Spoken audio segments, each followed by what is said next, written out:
உறவுகளுக்கு வணக்கம். நான்காவது முறையாக கட்சி மாறி அமைச்சரானார். நான்காவது முறையாக கட்சி மாறி அமைச்சரானார் என்ற தலைப்பில் இந்த காணொளியை காண்கிறோம். தமிழக வெற்றி கழகம் மே 10ஆம் தேதி ஆட்சி அமைத்தது. 34 அமைச்சர்கள் பதவியேற்றார்கள். அதில் ஒரு அமைச்சர் நான்காவது முறையாக கட்சி மாறி அமைச்சராகியுள்ளார். அவர் வேறு யாருமல்ல, சி.டி. நிர்மல்குமார். இவர் உசிலம்பட்டியில் பிறந்தவர். MA போலீஸ் கிரிமினாலஜி படித்தவர்.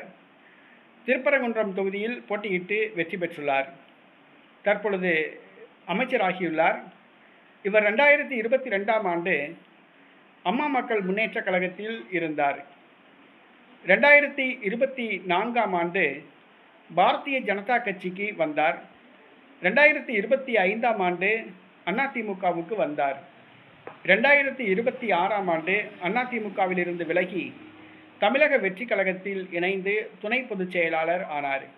குறுகிய காலத்திலேயே 4 கட்சிகள் மாறி தற்பொழுது தமிழக வெற்றி கழகத்துக்கு தாவினார். அவரது அதிர்ஷ்டமோ என்னமோ தெரியவில்லை. தமிழக வெற்றி கழகம் ஆளுங்கட்சியாக மாறியது. ஆட்சியை பிடித்தது. ஜோசப் விஜய் முதலமைச்சரானார்.